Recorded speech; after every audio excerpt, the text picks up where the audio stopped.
So JM mentioned this.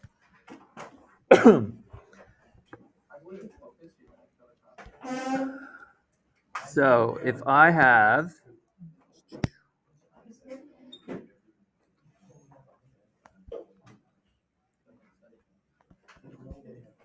boom. All right. What is the derivative of u times v? What rule is this? What does product rule say? Prime times v plus v prime times u. In no particular order, I guess. As long as you go one multiplied by v prime together and prime the other multiplied by Yeah, exactly. So it's u prime times v plus v prime times u. If you integrate everything, so integration by parts is is like reverse product rule, essentially, if you want to think of it that way. So if I integrate everything, and I can integrate these separately, what does the left side become? What is the integration of the derivative? uv, yeah, because they cancel each other out, right? It's sort of the reverse process. So I get u times v is equal to the integral of u primed times v plus the integral v primed times u. If you rearrange this, and I move this uv primed over here, and I move the uv, actually I'll move this u primed v over here. So I go u times v minus integral of u primed times v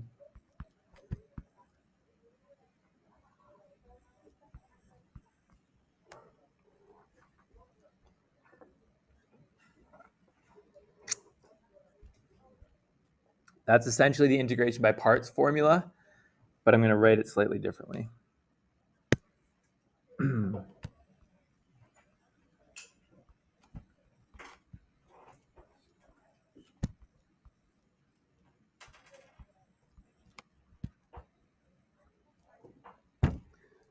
So that is the integration by parts formula. So when do you use integration by parts?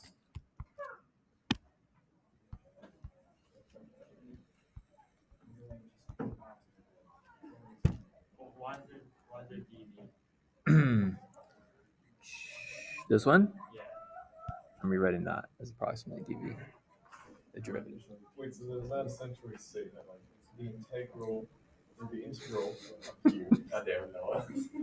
The integral of u is equal to u times v minus the integral of v? It says the integral of u times the derivative of v is, I thought it was yeah, v. so we're sort of saying that's v. I know, I shouldn't use v's and u's, but the book does, so I'm trying to stay consistent with the book. Okay. It's saying the integral of u times the derivative of v is equal to u times v minus the integral of v times the derivative of u. It's essentially what it's saying. Oh. Okay. So it's, wait, the integral of u times the derivative. But are you also saying that we're integrating with respect to v? Because No, it would be, yeah. So because u and v are both functions of x, right? So we could write u v prime. Yeah, but this is, you'll see when we start to do it, this makes a little more sense. V is the variable, v is the function. Yeah, v is the function itself, yeah. So, Okay. Okay, I see. And then it's u. No, it's v minus the integral of v times the derivative of u. Yeah. The v's and u's look the same. Okay.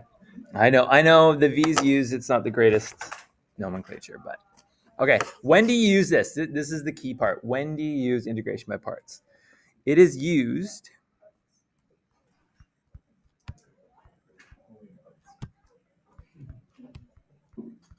so you use it when you have algebraic. Everybody knows what that word means. Okay. And you ready for this?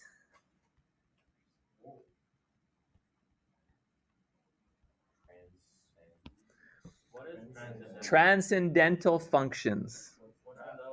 What are those? That is an excellent question. So that's the first part. What the heck is a transcendental function? So what's an algebraic function? Exactly. Something that you can apply algebra to solve. So an algebraic function is like x squared plus 2. Or any sort of polynomial. You can use algebra to solve that. That's why it's called an algebraic function. A transcendental function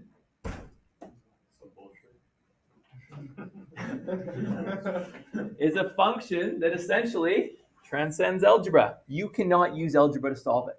And you already know what they are. But transcendental?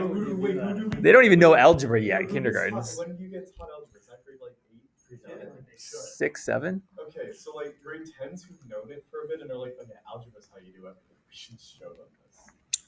They know that because you do it in grade 10. So trig functions are transcendental functions. They know transcendental functions in grade They know how to do trig, right angle trig.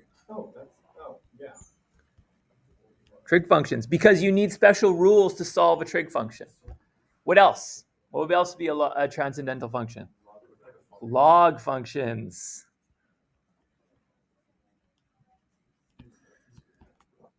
Anything else that you know? Who said that? You said? Oh. Exponential functions. These all require special rules to solve. All right? That's why they're called transcendental functions. Most of the integrals that you've solved up to this point are algebra or simple trig functions, or simple like log or e to the x functions, because they're very basic. But when you combine them, you have to use the special rule. So we'll start with a simple one. The integral of x e to the x dx.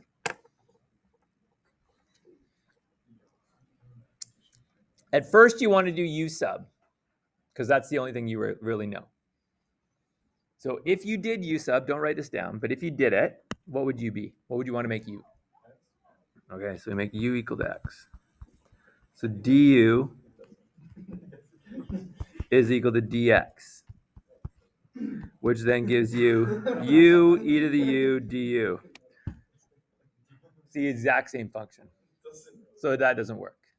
Okay? Okay, let's try e to the x. So if you do u is equal to e to the x, du is equal to e to the x dx, so then you get, what do you get? X times u times du over e to the x. But then we could sub x for like a natural What? What do you want to do? I kind of want to go down this road, though, because you probably can figure it out. Maybe not, though. Maybe we should just use integration by parts. Let's do that later, see if we can work it out. There might be a way. I don't know. But it might be convoluted, though. Okay? So, first thing, you look at this function. I have an algebraic function, which is x. I have a transcendental function, which is e to the x. So I'm going to use integration by parts. This is this. Okay? What you need to decide is what is u and what is dv. Because I have to do a substitution. I have to figure out what u is and what dv is. So we go, okay, u dv. Wait, what did we say? So like to get dv, like this is for something else. Let's say we want to set x as for like dv, we're gonna use x. Would we have to say, hey, what's the derivative of x, and that's then dv? Yes. Say that again. Like if we were to use this equation, and let's say we wanted to use x as the v, we would have to say, okay, the derivative of x is equal to dv, right? Or do you say we literally just set x is equal to dv? Because I'm not dv. No, you set it equal to dv, and then you integrate. You're going to integrate it. Okay. So you pick. Now, the more you do this, the better you get at knowing. But if it doesn't work out the first time, you just have to go back and try the other one. I know that if I have an x, that is going to be my u. 99% of the time. Why would it be u? Yes. It is very easy to get the derivative, right? Because now that I have u, I need to figure out du. Because if you look at your formula, I have a du in our formula. So I go, okay, du over dx is equal to 1, correct? Yeah. So that means du is equal to dx. Are we with me? Yeah. All right. dv is whatever else you have. So that is that. You have to include the dx. So dv is equal to e to the x dx. You never know. Okay. Now, if we look at the formula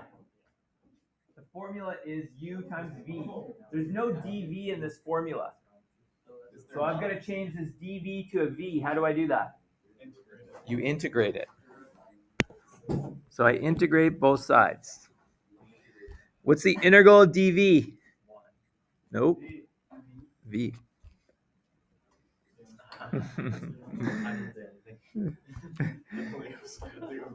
What's the integral of e to the x?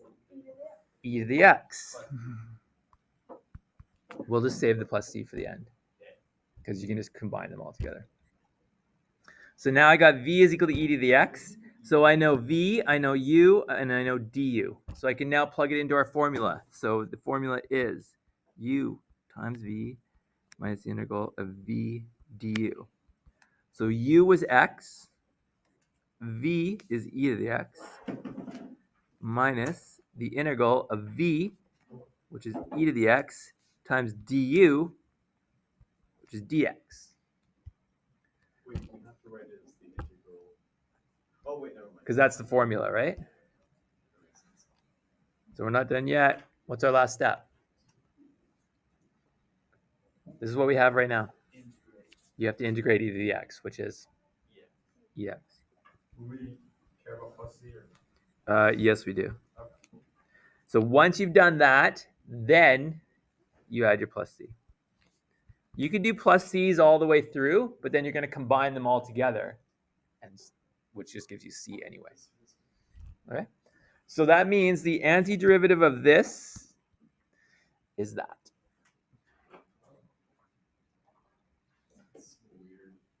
All right? How's that? It does make sense, doesn't it? It takes a while. This is a very simple one. These can get very, very complicated. I'm going to show you one later where another integration by parts shows up in this bit. So you have to do it again. Can you have integration by parts where it's like for if it said like, hey, take the integral. Wait, never mind. I don't know. Like what if it was 3 terms multiplying? What would happen? Like a u times a dv times a y. That's going to get... Would it be double integration by parts? Well, it depends. Sometimes you might be able to pull, like if it's 3 terms, you might be able to say that 2 of them are u. And one, you know what I mean? Like you had one on your test yesterday that was like, whatever. I think it was this. Yeah, I didn't like that question. What was the answer to that? Was it like sine? Oh, that was So inside of it, I thought I was so Yes. clever and What was the answer? What'd you do? it was a sine thing. Yeah. I tried that. Because if you take that derivative of sine is cosine of all that junk. The derivative of all that junk is 6x. So that gets you that and that. Oh, The that was answer my was mistake. like sin x cubed over 18 or something like that. Yeah. That was my mistake. I That was the kept thing. saying So sine. that looks like 3 functions being multiplied, but you can actually do a substitution that simplifies it down. So, and that seems to be a pattern in math. If something is ultra complex, you do substitutions that simplify it down, and then you can apply something you know. It's like linear approximation, right? Okay. Can I get a question as well? Yes. What grade did we do like interpolation, extrapolation, graphs? Science 10. But did we do it? Physics 11. I remember doing it in math. Oh, it'd be grade 10 math. Did we ever That's like? when we learned functions. Yeah, did like we ever expand upon that, or just kind of like let that? No, because then I think the belief is that you're going to apply it in your science classes, Oh. right? Because don't you do that in physics 11? You do a lot of graphing in physics 11. Don't you extrapolate? Yeah, but I don't think we've ever had to extrapolate. Well, the problem with extrapolating is how can you assume that the curve is going to continue along that same? Yeah, like why do we even learn that? Well, it's a tool. What was the other one? There was substitution, and then there was like another way to do it. What are we talking about right now? In grade 10 math. Elimination? Yeah, Are you talking about adding and subtracting equations? I think so. That stuff ties into matrix algebra. That's low level matrix algebra. That's the most basic level of matrix algebra. Matrix. So we have like big functions, Yeah, I big know. functions, and then you have like split stuff up and like put stuff to negative exponents. Not quite, but Like show me what. let's do this first. I appreciate the questions, but let me get this done. This video has a lot of excess stuff in it right now. We need to record this. Wow, Jackson. Just killing my thunder, Jackson. All right. Integral of x squared natural log of x dx. So your first go-to is u sub, because that always makes things easier. Does u sub work here?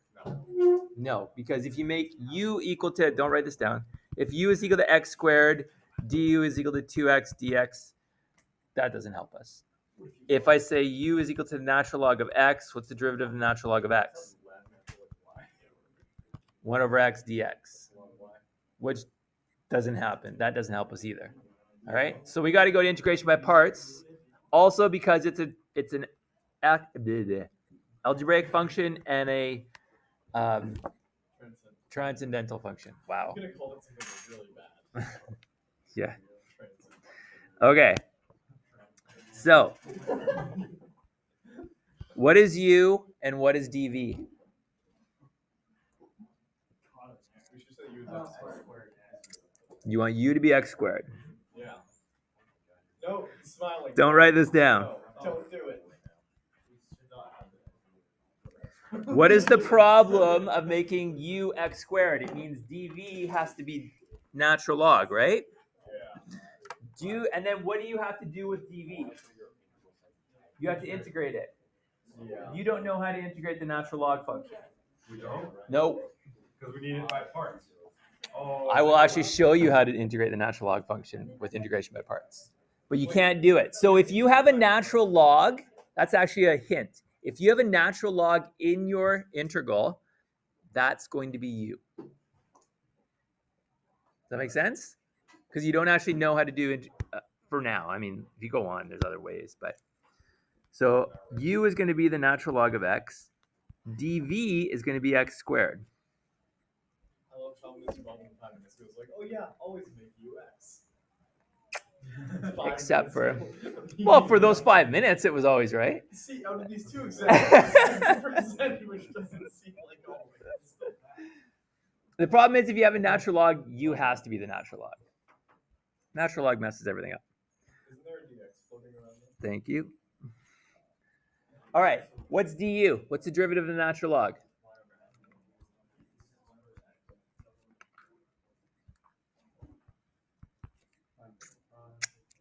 And what's v? Because I integrate this. X cubed over 3. Our formula is uv minus integral of v du. In our V, when we integrated for V, Yep. we don't care about plus C. No, we're just going to, because you could put plus c's all the way through, but then at the end, you're going to combine them all into just c. Okay. Right? Oh, yeah. So at the end, we just wait to the end and go throw on a plus c and we're good. So my u value is natural log of x. My v is x cubed over 3.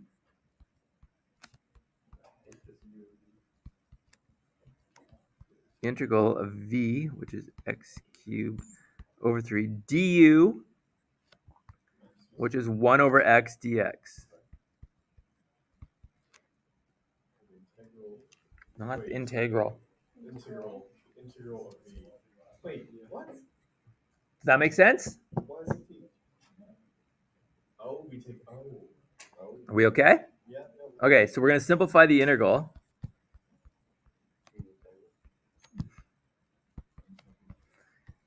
That's going to turn into 1/3 x cubed. Or x squared, sorry. Is that right?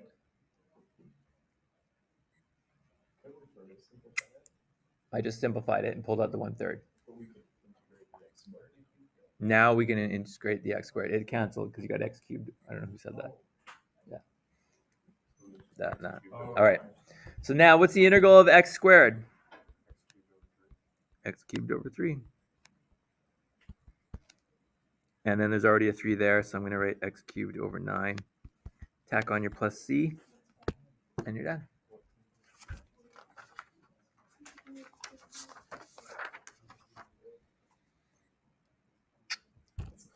Yes.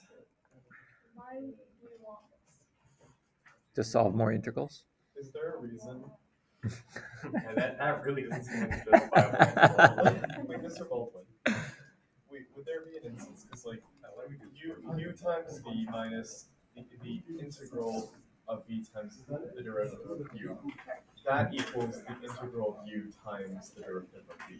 Is there any instance where we would get some stuff on the right side of the equation and says figure out what the left side is? E bars. E bars. Like where you know this? No. You know the stuff on the right, but don't know the stuff on the left. Yeah. Like when you put, right now we're taking it as, hey, we have this equation, this is how you solve it, but would we like, Oh, it is is. there derivation by parts? Just take Like you go Product product rule? Oh, yeah, that's true. I'm just curious, it's like, we have the equation that we want to integrate, so this is what it turns into. But is there an instance where we'll be given this information here, be told to present that, say, hey, what is this is an equation's been integrated by parts, what was the original thing that you had paired together? Oh, That's sort of a form, like a. that's just taking the derivative. It's just, it would just be a weird. It's I want just like a brick of puzzle shape. It'd be weird. In a real life situation, no, I don't think. Yeah. It's more of a fabricated question for a math class. That's what I'm saying. I'm not going to ask you that. Okay, but Maybe I will actually. That's not bad. I'm going to put that in the back of my mind now. You're welcome. I'll reference you in the question. Don't worry. Sure, be like, hey guys, Noah asked a question Mhm. and wondered what the original equation was. Figure it out. It's not bad. Because like, it doesn't seem like it would have a real world application, but it seems like one of those questions that a really neat math prof would put on his exam to make his students hate him and not bring him any gifts for having taught them for 4 years. All right. All right, peoples. Here we go. 2 more examples.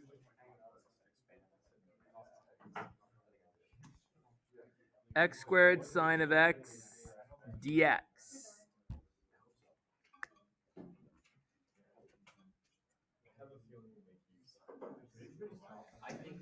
Okay. So, what is u? Sin x. No. Told you in the very first question, it's always x. Unless there's a natural log. But why is it only natural log? What if it was like log of 10? We don't know. You want it to be x. The purpose of it being x is x. If you take enough derivatives of x, where does it go to? It goes to 0 or 1, right? That's why you want to do that. The problem is if you have a natural log, you can't. However, when you do the derivative of a natural log, you generate an x, like 1 over x, right? Oh, right. So it just makes it Yeah, the natural logs are sort of a special case. All right, u is equal to x squared, dv is equal to sine dx. What's the derivative of u? 2x dx. What's the integral, or sorry, what's v? What's the integral of dv? Because you're actually doing du over dx, right? So what's the antiderivative of sine x?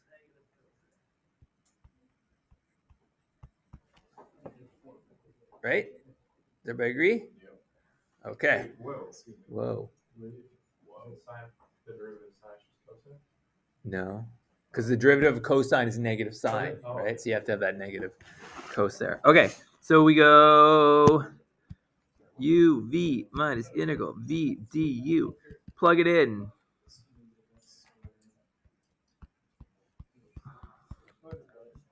v, which is negative. I'll write it all out. Now looks, I'm going to clean that up. So I get negative x squared cos x plus the integral, and pull the 2 out, x cos x dx. Why is everybody mad at me right now? Wait, oh my, oh, I hate So, do we see this? That is integration by parts all over again. Those two negatives became positive. So that's integration by parts all over again. So you go off to somewhere else on your page. And we do this one. Integral of x cos x dx. So what's u going to be? X. X, yes. And dv is going to be cos x dx. Sounds like we're speaking another language. This is real stuff. Du is 1 dx. or 1 dx if you want. And the integral of cosine is Sine. just sine, right? Yeah, for sure.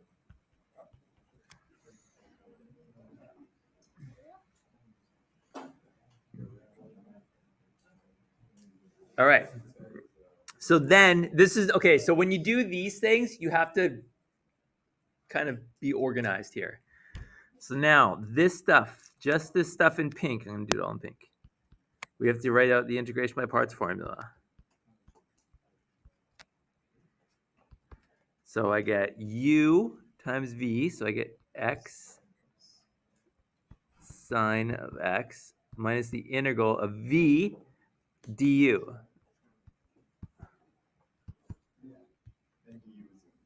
And du is equal to dx. See, that's why you want it to be x, because eventually it boils down to just dx. So our integral, when we actually put it in the formula, our integral is just a simple integral. Okay, what's the antiderivative of sine? Negative cosine. So this stuff becomes,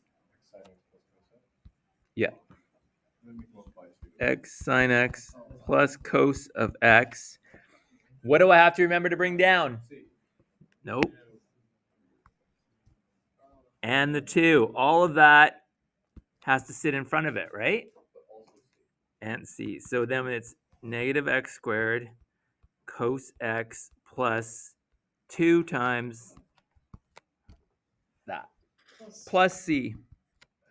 So now you can see this is where you guys get to go next year, where everybody gets to go next year. You take a simple, this is why integration is way more complex. That doesn't look too complicated, but the antiderivative of it is this, which like you would never predict anything close to that. Right? That's a bit of a nightmare.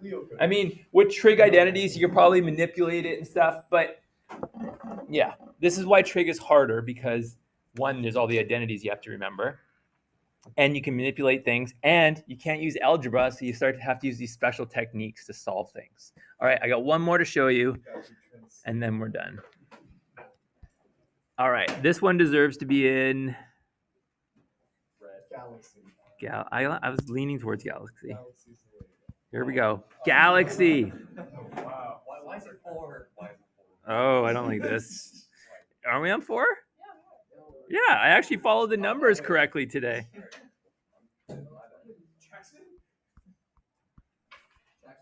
And we're changing it to thetas. Why theta? All right, so it's the integral of sine theta times cos theta. On its whole, looks very simple. And if I had one of these, if I had a square on one of them, is easy. But if you don't have the square or a cube or a higher power, it becomes tricky. Or it says sine cosine. It says what? Sine cosine. Sine cosine. Okay. You guys definitely have a different take on calculus. It's a more artistic approach. Aren't there a rule for this? No, artistic. Identity? Yeah. I just can't. Yeah, there is. Yeah. Like I said. Oh.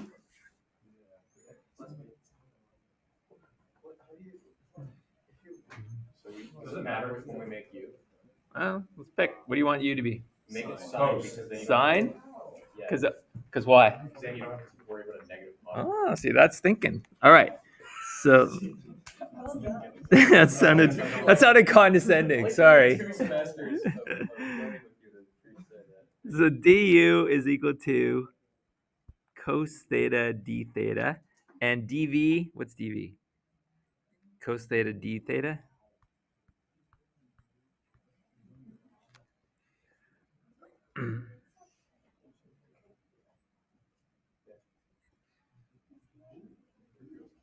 No, I'm messing up. I'm using these.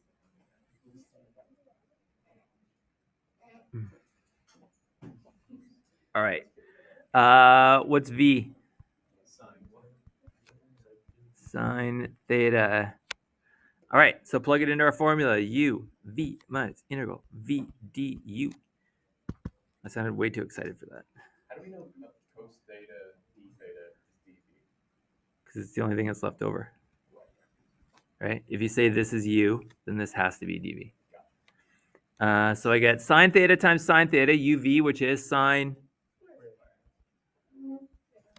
minus the integral of v, which is sine theta, times du, which is cos theta d theta.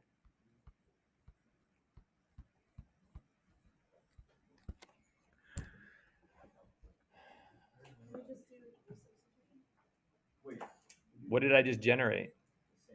The same thing. Oh, is it infinite? Hold on. No. Don't tell me. It is the same though, right? Does everybody agree it's the same? This is the same as this? Tell me that goes on perpetually. No. But if I did this, if I gave you this question, Wait, Mr. Balkan, Hang because on. whenever we times back in when we times du to the integral of v, we have to combine it and just say the integral of the whole thing, right? Like we can't say the integral of v and that result times is cos theta, right? sorry, I didn't even hear a thing you said. We have the integral the integral of v Yeah. times du. Yes. Right? Those are separate. But that basically says take the integral of u times dv. Like we can't write it as where's the marker? We can't write this as this is u v minus integral of is that v? That's v. That's v. You mean write in the integration by parts formula again? No. But like, because we couldn't simply say, find the integral, the thing of this times it by d. No, We have integrals to are not combine it. are only additive, right? Like you can Yeah. if it's adding, you can break it up, and if it's multiplying, But you what cannot. I mean is, this can't be thought of as No. it was initially separate. It has to be thought of as just it's the. That's the integral of that whole thing. V. Yeah. Yeah. It's more. It shouldn't be thought of like that. It should be thought of like, hey, v times du, and then you're taking the integral. Of the whole Yeah. thing. Okay. All right. Sorry. That's okay. Now, since that is the same, if I gave you a question that looked like this, x is equal to 4 minus x, how would you solve for x? What would you do? You'd add x to the other side, wouldn't you? Get all your x's. You would collect your x's. You have this equals this. This is the same thing. Collect your integrals, people. Okay. Sure, boss. Does it work? Yeah. Does it? Oh. No, it doesn't. It does. How would it work? We're in the same place. Does it? Jeez. If I move that over,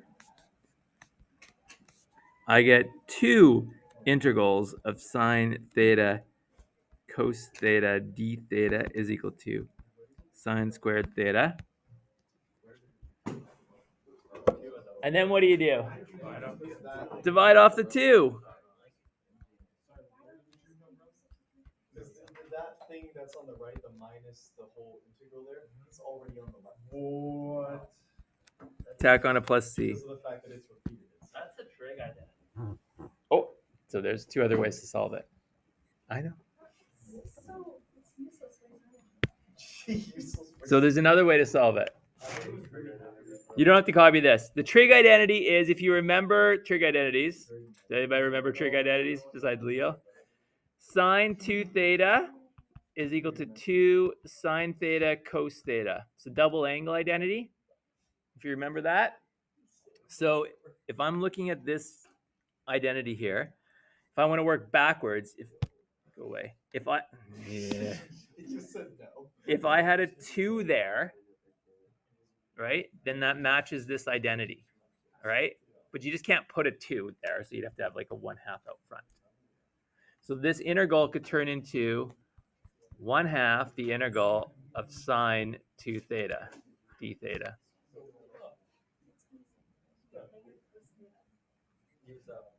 Then you would do u sub. What happens if we took the square root of it? I know, Talia, I know. Or like the cube root of it? I know. What does u equal? 2 theta, d theta, or du is equal to du over 2 is equal to d theta. Sub it back in.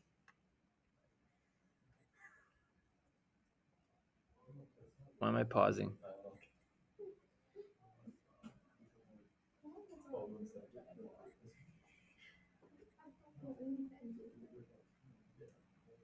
I'm just gonna do it. And I get 1/2 integral sine u du over 2. Whoa, what's going on? Why did it become? Oh no, we're okay. Hang on.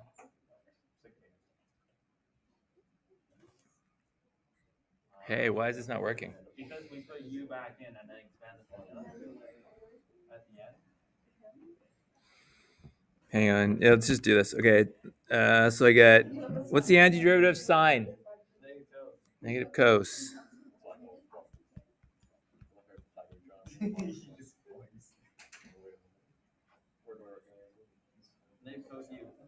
U.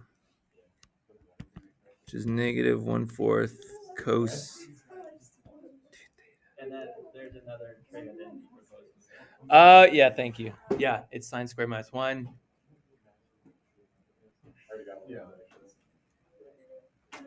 Yeah, we're fine. We have the sheets right over there. Yeah, I know. So I get this, and you're like, well, that's not the same thing. But it is if you do. Okay, we're really going down a rabbit hole here, people. This is not what I wanted to go into, but whatever. What's the identity for cos 2 theta? It's cos squared minus sine squared. Is that right? Yeah. Actually, I want to use the other one. 1 minus 2 sine squared? Yeah, it's 1 minus 2 sine squared. So this is negative 1/4. Cos 2 theta is 1 minus 2 sine squared theta, which is then negative 1/4. What's a quarter times a half? That becomes 1/2, right? Sine squared theta over 2. What's c plus a quarter? C. There it is. C plus a quarter is still c, so that's it. I was getting scared for a second. It actually works out. The math works out. Math is actually based on a lot, guys. 5, 21, 11, 13, 17. Yeah, just do those 3. Oh, you scared me for a sec, Leo. Lou, you want to get a test?